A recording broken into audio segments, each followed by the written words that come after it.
opportunity to be here. I appreciate everybody getting on. Yeah, so I do have the best job in the world because I can do anything I want to as long as it's related to beef cattle, and I call it a system, right? So actually I have a very diverse research program, ranging. I get to do things in cow-calf.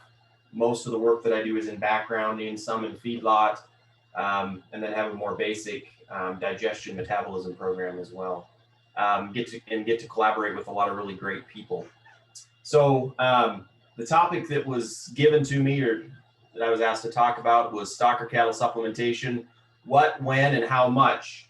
And Mary asked if I could do that in 30 minutes. And I don't think we can do those topics justice in 30 minutes. And so we'll move fairly quickly, mostly sharing research data that we've collected at the University of Nebraska, some recent, some dating back to things that Terry Klopfenstein worked on in the past. Terry's on today, and I know one of the things that he would want me to say is that every producer is its own system, right? And so I teach our senior capstone class in the animal science department, and we actually talked about problem solving today as a part of that. And one of the things that they have to figure out is how to ask really good questions. And so if we were to have an individual conversation about your supplementation strategy, this is where we would start with those questions, right? So what does your system look like? What are your resources? What's your forage base? What are the logistics, right? So you may come up with a very different answer if you have a tractor and a feed wagon than if you don't have those resources. What are your limitations, especially labor? You have labor limitations. What are your goals, right? So what's your purpose in providing supplement or additional supplement? And then what's your marketing strategy? When and who's your customer if you're marketing calves?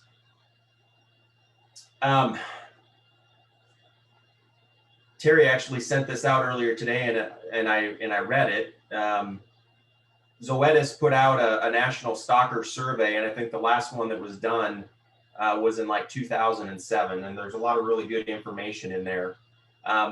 But something that I thought was of interest and germane for tonight's discussion is, on average, if you talk about backgrounded cattle, or this was specifically stocker cattle, most of those calves are purchased as 4 or 5 weight calves, and they're grown to 7 or 8 weight calves before they're sold on to the next segment, presumably the feedlot segment.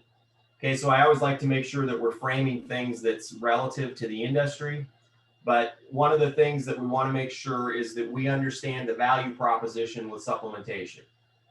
Okay, so if you're investing money in supplement, how are you getting a return on those funds?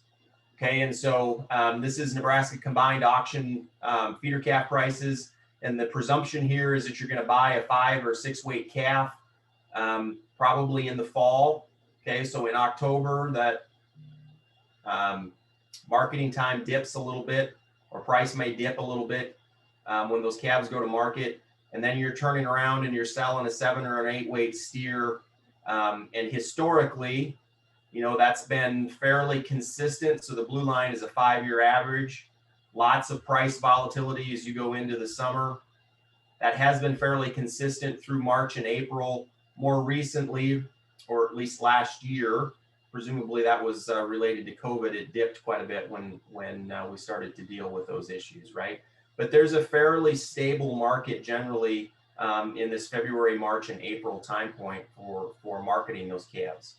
Okay, and so what is that value proposition? So using 2019 to 2020 data, buy a 5.5 weight calf in October at $1.60. So you're going to invest $880.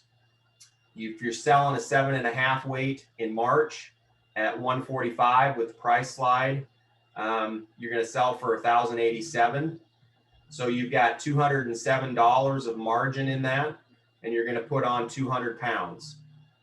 So that's $1.38 cost to gain, right? So your value proposition or your margin and your cost to gain is $1.04. not $1.38. 5-year average doesn't look quite so good. Those calf prices over the 5-year average cost you quite a bit more money. And then the March calf, not quite as valuable. And so you're squeezed in terms of value proposition at a 65-cent cost to gain over the 5-year average, right? And so, you know, the dollar average, typically, I've done this for quite a few years now, updated this slide for various purposes. And this dollar cost to gain is fairly consistent. You've got some margin, but across the 5-year average represented in this data set, you're squeezed down to 65 cents. Okay, this slide is also a lot of fun to update, and that's thinking about what are your forage resources and your supplement resources.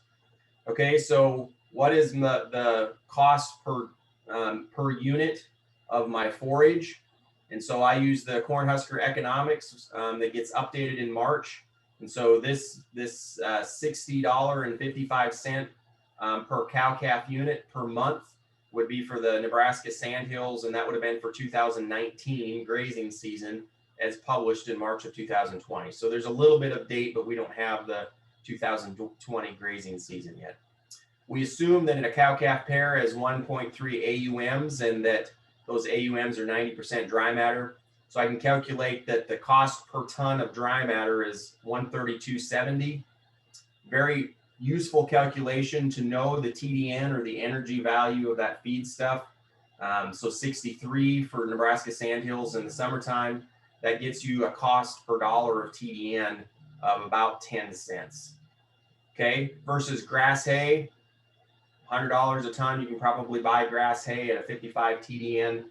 You know, the Sandhills range in the summertime isn't any less expensive than grass hay. What really sticks out here is the corn residue. And so I used the UNL crop residue exchange, and $15 an acre was very common for the cost to rent corn residue. It may come with varying amounts of fencing, water, and labor. If we assume, again, using the corn stock calculator, 200 bushel to the acre corn and 8 pounds per bushel of forage availability, that gets us to $22.22 a ton.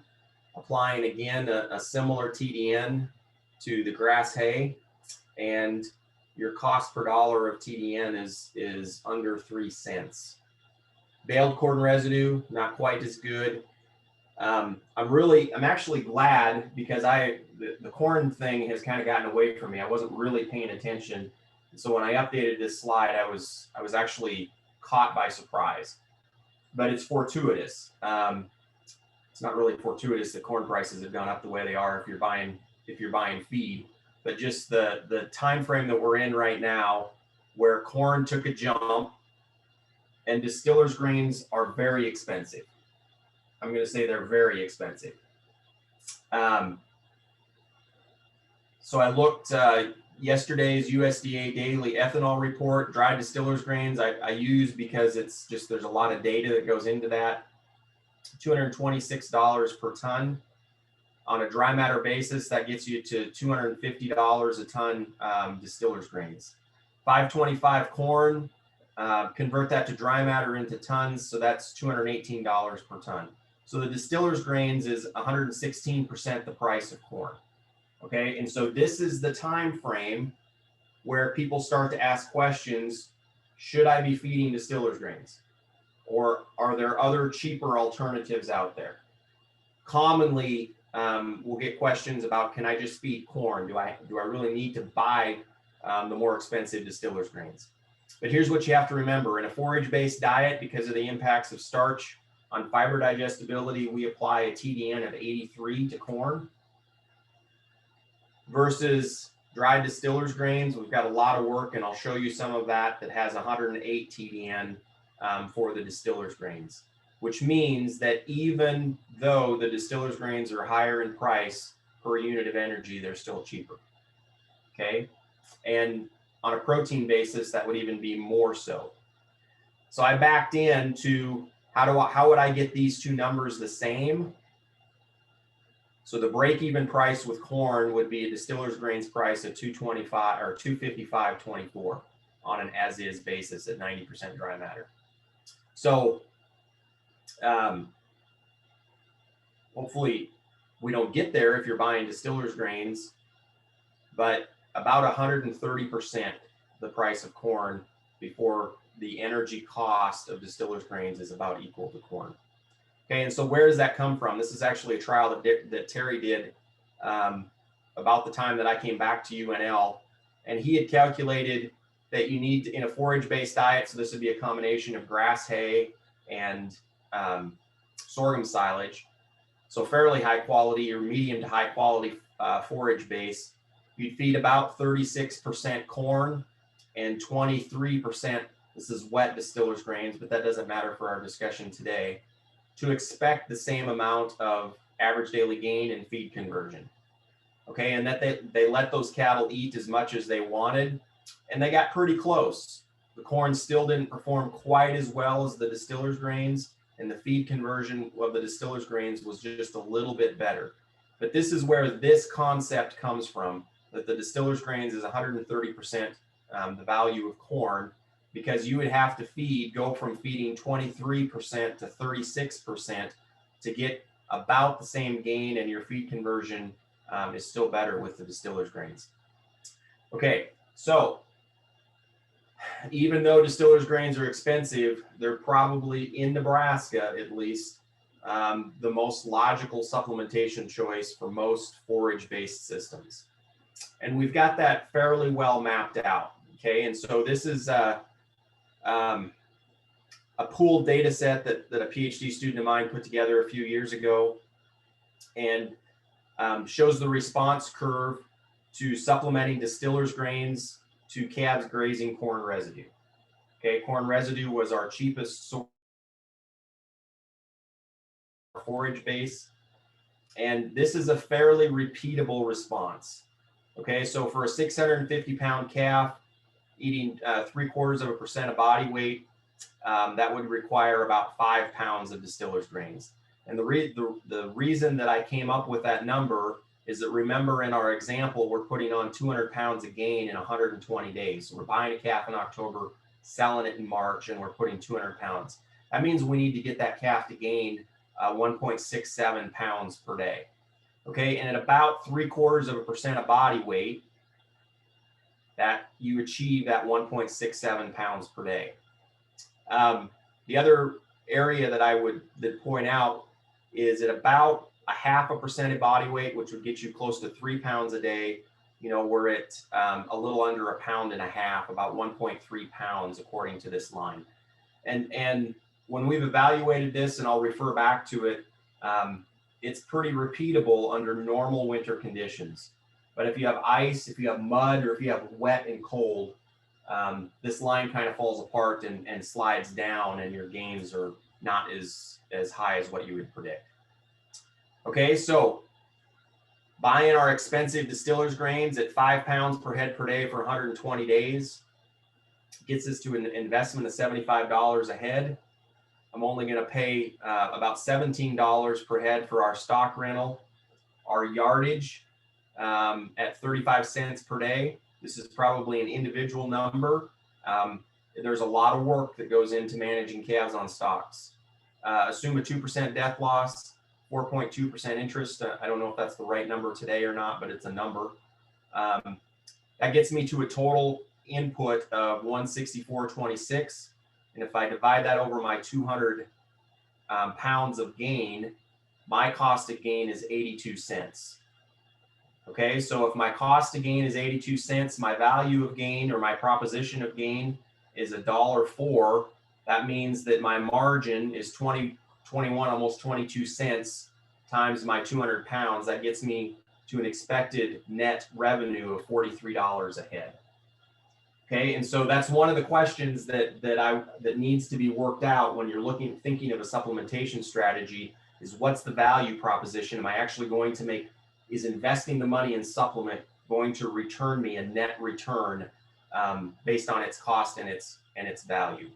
Mary did a really nice job in a previous webinar series talking about metabolizable protein, so we're not going to spend much time on that.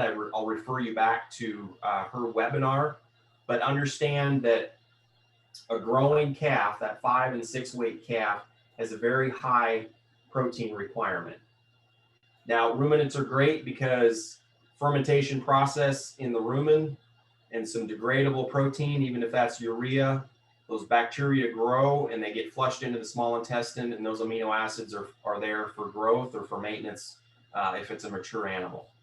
In a calf, they just simply cannot eat enough of the forage to get enough bacterial protein to meet their protein requirements. So we've got to have some undegradable protein entering into the system to meet their metabolizable protein requirements.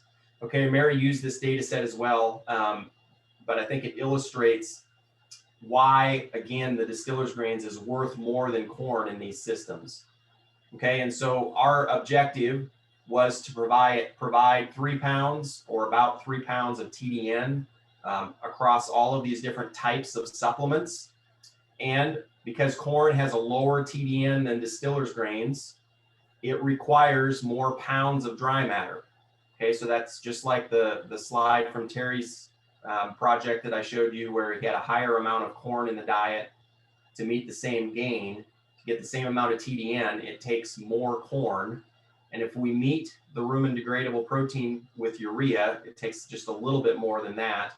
And then our soy pass and soybean meal treatment, this was kind of an ideal situation from a metabolizable protein and amino acid complex. Okay, so a couple things to note. If we're grazing corn residue, if it's a 5-6 weight calf and we don't provide any supplement, they're not going to gain any weight. Okay, so there's no gain, and in fact, they lost just a little bit of weight over this time period. Providing corn does provide some gain, and yes, you do get more if you meet the rumen degradable protein requirement, but you're still not getting the same gain that you would with providing 3 pounds of distiller's grains. Okay, and if I go back to my graph and I look at where the amount of distiller's grains falls, it would predict about 1.3 pounds of gain for 3 pounds of distiller's grains. Got a little bit of extra bump with some soybean meal and soy pass. Soy pass is probably not competitive. It's used heavily in the dairy market. So probably not cost competitive as a supplement, but just to give the kind of best case scenario. Can we ask a question now? Absolutely. You have not considered alfalfa hay? I did not price in alfalfa hay in this example. Okay. Is it usually not work then? It's difficult to meet the metabolizable protein requirement with alfalfa hay for a growing calf. It doesn't mean that it doesn't mean that that's not the best cost of gain, but it's difficult to meet the protein requirement because even if it's 20% crude protein, 80-90% of that protein is rumen degradable, and you're not getting the amino acid flow into the small intestine that you need. So you just wouldn't gain as much. They just won't gain as much. That's right. Okay, something else that comes up that I wanted to address specifically is lick tubs. Okay, so I go out and I see a lot of tubs in corn stalk fields. And I'm not critical of that. My colleague Galen Erickson says, he goes to a convenience store and he buys a Dr. Pepper or a Mountain Dew, and he knows that he pays more for that Dr. Pepper or Mountain Dew than what he would in the grocery store if he bought it in a 2-liter bottle, right? That's the convenience of going to a convenience store. Same thing with the lick tub. So this is a distiller's grains based lick tub. And, the comparison was if we feed 3 pounds of distiller's grains, how does consumption of the lick tub compare to that? Okay, so 2.94 or about 3 pounds. They ate quite a bit of the lick tub, 2 pounds of the lick tub, and they didn't gain as much. And you're bringing the mineral in with the lick tub. And so we did everything on an organic matter basis to take the mineral out of the equation. And the efficiency of the supplement, this is just a rough calculation of gain divided by the amount of supplement that they consumed. Okay, they aren't that different. But what is different is the cost. Okay, so this is from a 2015 beef report, but interestingly, I thought of it today because we're back in a corn price that's roughly similar to what we were thinking about was going to be normal in 2015. Okay, so dried distillers grains, and kind of went through the same calculations as what I went through with you today, but I'll take you down to the cost of gain. Okay, so dried distillers grains, a 77-cent cost of gain versus the lick tub gave you $1.47 cost of gain. And I'm not opposed to lick tubs, but if you're trying to get this done for under $1, because that's your value proposition, and we spend $1.47 on the lick tub, we just gave away everything that we had in our economic model in terms of profitability. Okay, so that's the wintering phase. I wanted to touch just briefly on the summer phase. Okay, so we've got a large data set of supplementation for cattle grazing summer range. And what I have learned is that no one does this. Okay, and so I'll just recognize that what I'm going to show you is going to look profitable. But if I go back to my first slide and I say, what's your system? What are your limitations? Usually it's labor and equipment and time. So supplementing cattle on grass is just not something that's been picked up. And so we've kind of set this aside. So again, this is one of Terry's data sets from his PhD student back in 2012. But just to show you that providing 0.6% of body weight as a distiller's gain supplement gives you a nice increase in average daily gain while they're on grass. You're going from selling a 9 weight to a 1,000 weight.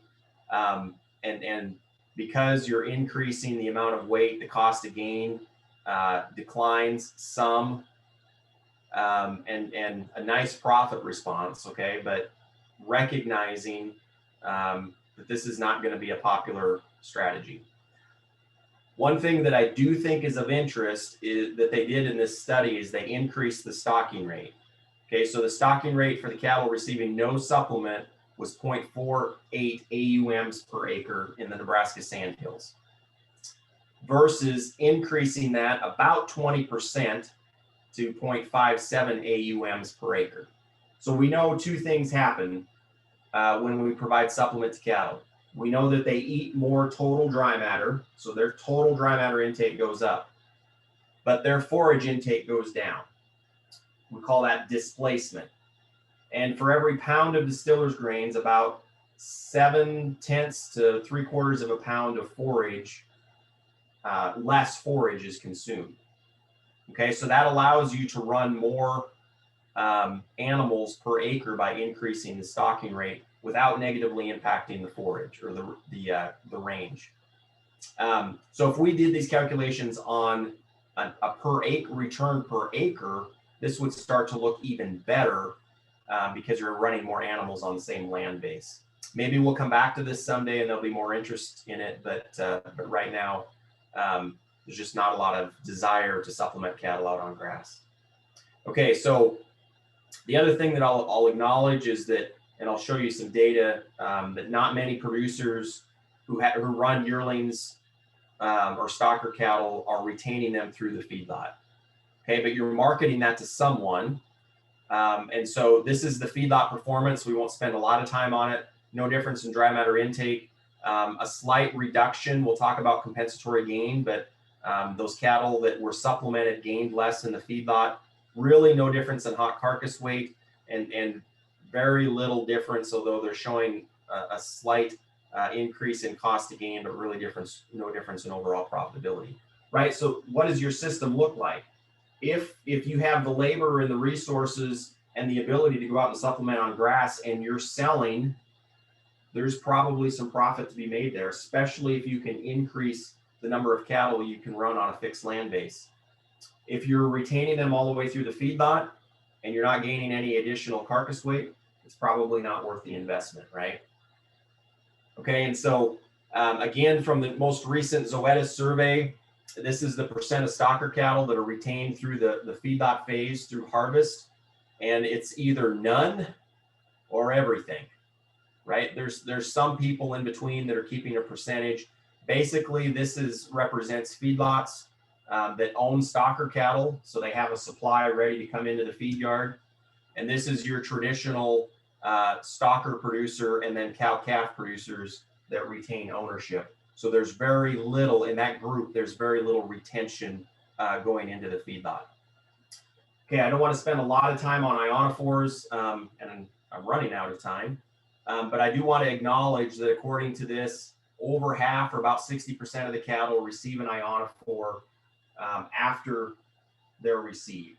Okay, so very common to have an ionophore in the receiving ration for coccidiosis, but then when they go out onto grass or whatever forage base, they're still retaining the use of that ionophore. Okay, and so I think it's important to acknowledge that if we're using a supplement, and especially distillers grains, we have not seen the benefit of the ionophore in that system. Okay, and so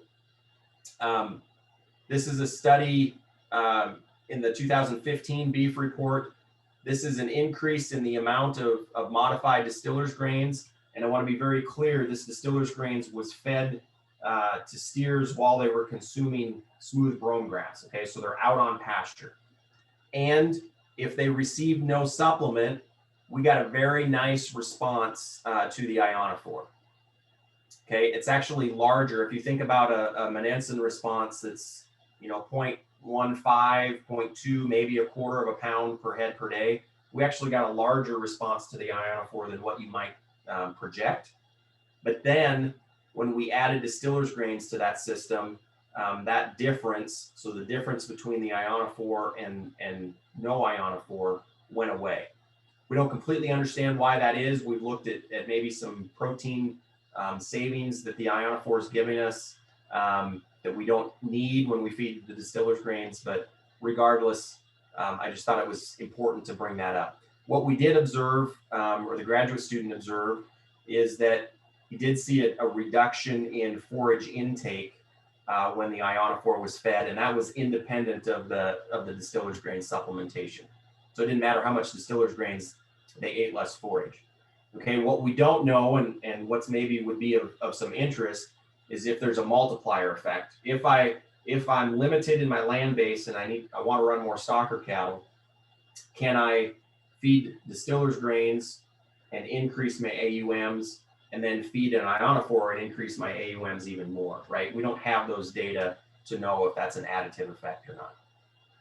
Okay, so the one question that I did get before I started this is, how do I increase gain without giving it all up on grass, right?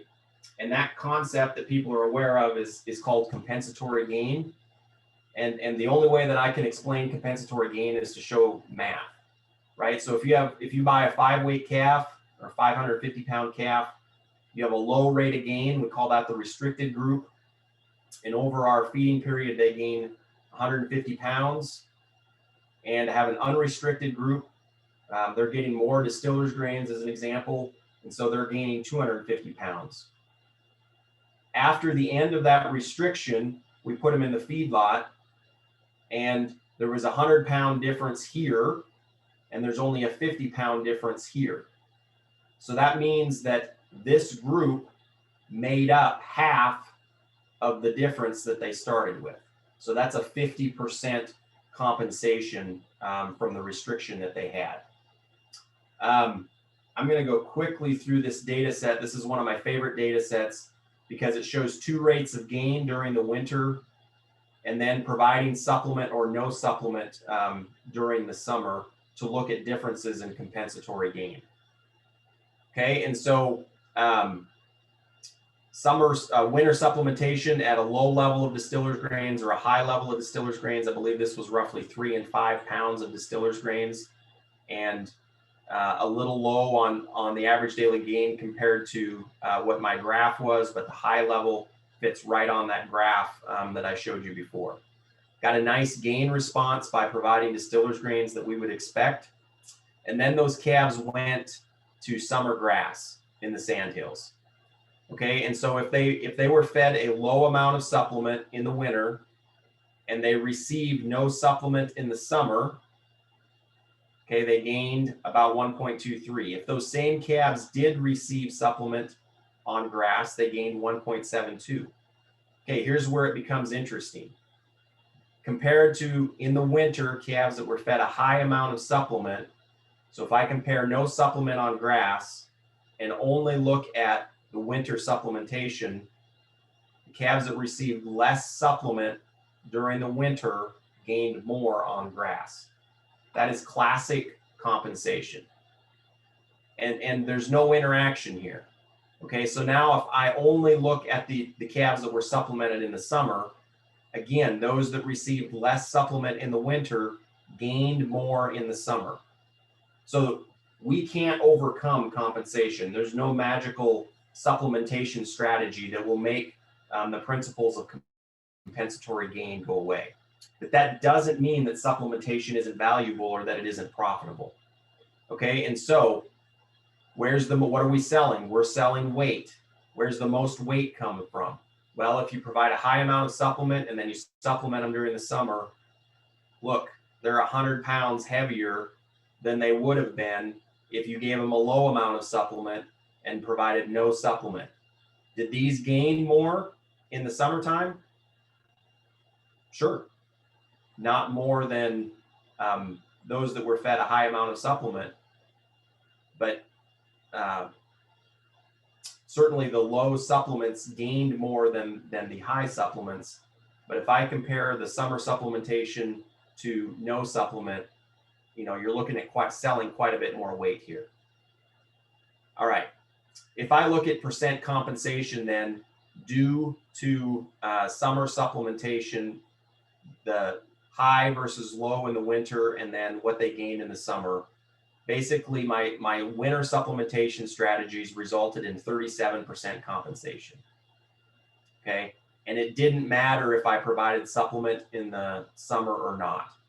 Basically, these calves fed low supplement were going to compensate 37% regardless of my supplementation strategy.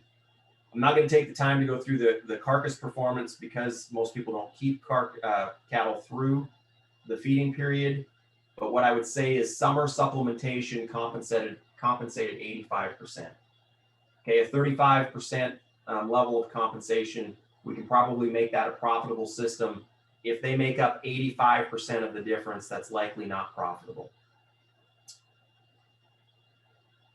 Okay, a quick summary then on compensation. So if we fed 2 pounds versus 5 pounds of distiller's grains, we're looking at a little over a half a pound a day versus a pound and a half. They will compensate, those that were fed the lesser amount of distiller's grains will compensate in the summer. But then there is some compensation in the feedlot and you're selling more total weight. Okay, and that's worth about $55, at least it was in a 2014 analysis. Okay, so let's move quickly to the how much is optimal.